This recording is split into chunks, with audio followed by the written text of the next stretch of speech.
2024年2月2日，新闻播报一，澳大利亚和新西兰于2月1日进行了外交部长和国防部长的2+2会谈，随后发布了一份联合声明。该声明在东海和南海问题上表达了澳大利亚和新西兰的强烈反对，明确反对任何加剧东海紧张局势、破坏和平稳定以及构成胁迫性的单方行动。在台湾问题上，澳大利亚和新西兰再次强调了台海和平稳定的重要性，主张通过对话和平解决两岸问题，反对任何单方面改变现状的行为，并呼吁避免使用威胁或胁迫手段。联合声明还对新疆、西藏和香港问题表达了澳大利亚和新西兰的严重关切。对于新疆的侵犯人权行为，以及西藏在宗教、文化、教育、语言和自由方面受到侵蚀，两国均表示深切忧虑。对于香港的自治、自由、权利和民主进程受到系统性破坏，澳大利亚和新西兰也表示了严重关切。中国驻新西兰大使于2月2日在微信公众号上发表了一篇超过1000字的声明，批评澳大利亚和新西兰干涉中国内部事务，强烈表示不满。声明指责澳大利亚和新西兰对中国的指责过于强硬，并暗示这表明新西兰回归了五眼联盟，对外政策趋向更加强硬。新闻播报二，法国广播电台报道，欧洲太阳能制造理事会于1月30日致函欧盟委员会，紧急要求在4至8周内采取措施，限制中国光伏产品进入欧洲市场，以挽救欧洲的光伏产业。欧洲太阳能制造理事会代表了欧盟市场 80% 的利益，涵盖了整个欧洲光伏产业的80家公司。据欧洲太阳能制造理事会表示，从2022年到2023年，来自中国的光伏组件供应过剩，导致价格急剧下跌，迫使欧洲制造商减少生产，产品积压严重。为了解决这一问题，欧洲太阳能制造理事会呼吁欧盟委员会立即采取3项综合措施：第一，欧盟购买欧洲太阳能光伏库存；第二，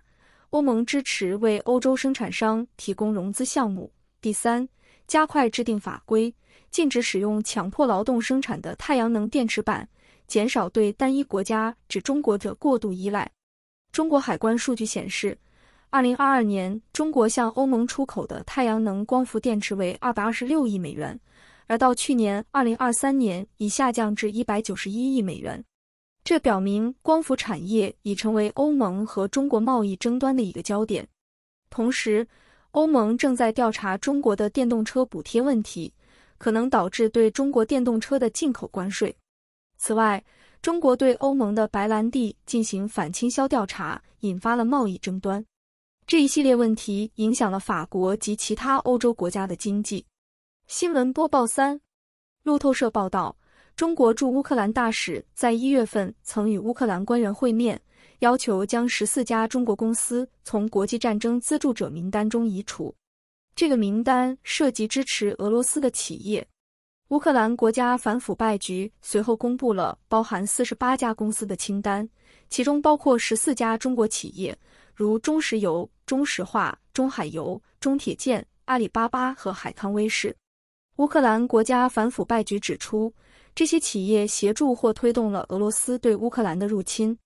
中国驻乌克兰大使对乌克兰官员表示，将中国企业列入名单会对两国关系产生负面影响，但未详细说明具体影响。尽管中国驻乌克兰大使未提及具体的负面影响，但乌克兰官员担心中国可能将此事与其对乌克兰的粮食采购挂钩。根据乌克兰政府统计，自去年8月以来，乌克兰向中国出口的粮食占出口总量的 30%， 包括食品、金属和矿石。虽然中国被指责支持俄罗斯入侵乌克兰的说法广为人知，但乌克兰政府仍需对此作出回应。新闻播报四，据路透社报道，近几个星期，日本外交官与前总统川普关系密切的人士进行了接触。日本官员希望通过这些人传达信息，呼吁川普不要与中国进行交易。具体而言，他们担心如果川普再次掌权，可能会与中国进行贸易交易，例如出售粮食或达成安全协议，这可能破坏七国集团对抗中国的努力。日本政府还担心川普可能削弱美国对台湾的支持，甚至考虑通过征税手段打击日本，要求支付更多的驻日美军费用。川普在执政期间一直倾向于单边主义，不太愿意进行多边合作，更喜欢通过个别谈判与习近平、金正恩等国家领导人进行交易。目前，川普正在参选，这不仅对日本，而且对美国、欧盟都构成了挑战。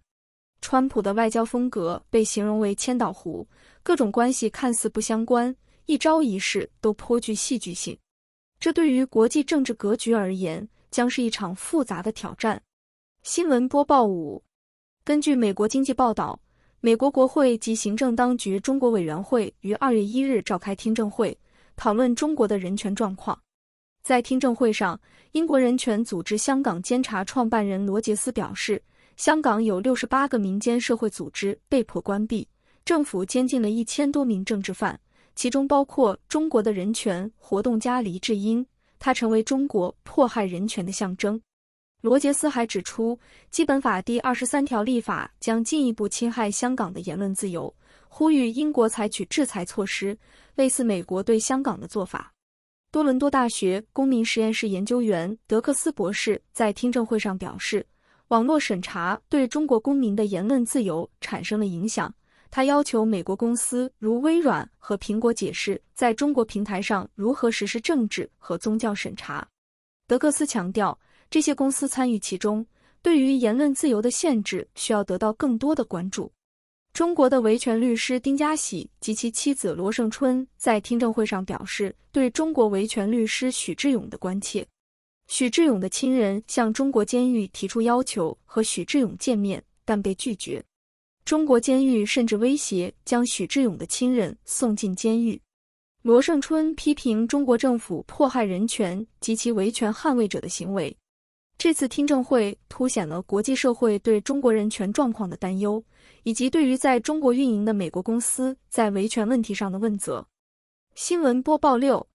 韩国联合参谋本部表示，朝鲜于2月2日上午11点从平安道向西部海域发射了巡航导弹。这次导弹的飞行时间为几十分钟，飞行距离不到1500公里，标志着在过去的10天内，朝鲜进行了第4次13巡航导弹试射。在1月28日，朝鲜曾在咸镜南道发射了近海发射的13导弹，而在1月30日，又向西部海域发射了12导弹。这连续的导弹试射表明朝鲜正在采取激进行动，挑战朝鲜半岛的稳定。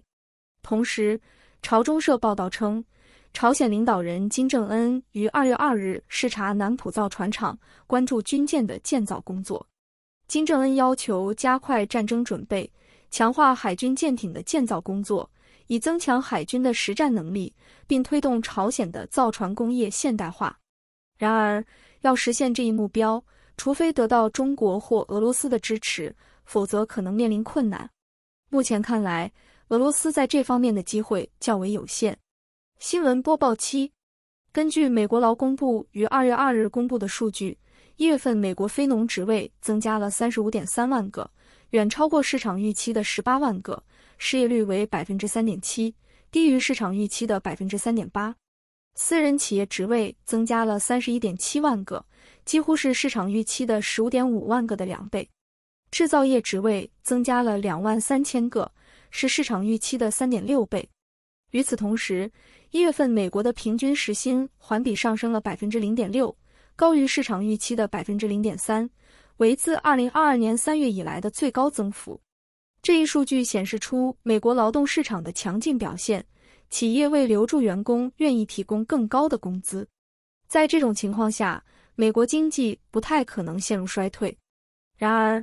有趣的是，美联储观察工具显示，3月份美联储降息25个基点的概率从 35.5% 下降到了 21.5%。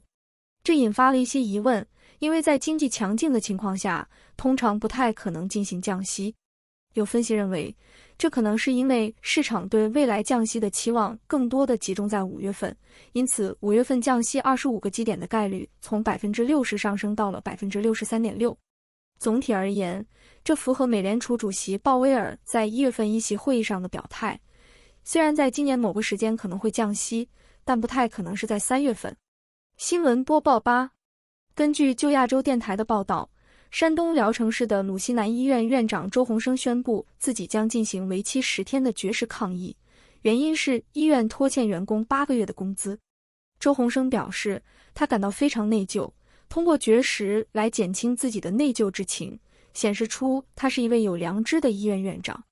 鲁西南医院是一家私立医院，成立于2015年7月，注册资本为2.5亿元，由祥瑞集团全资持股，周鸿生也是祥瑞国际的总经理。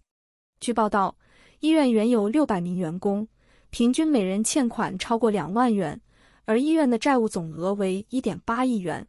目前，医院已有200多名员工离职，剩余400多人。在一段视频中，医院的员工举着横幅，写着请给400名员工一个机会，请给鲁西南医院一个重整的机会。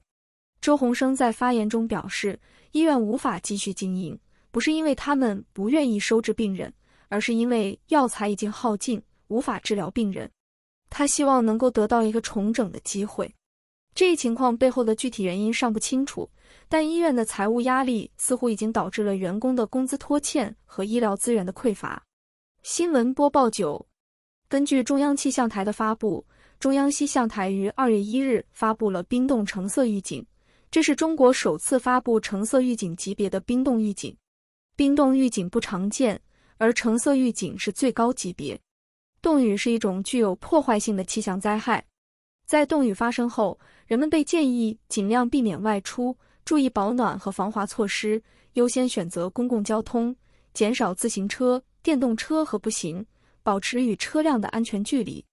从2月1日到2月4日，河南、湖北、安徽、江苏、湖南、贵州、重庆将经历持续性的冻雨，冻雨量可能达到2毫米到8毫米，有些地方甚至会超过10毫米。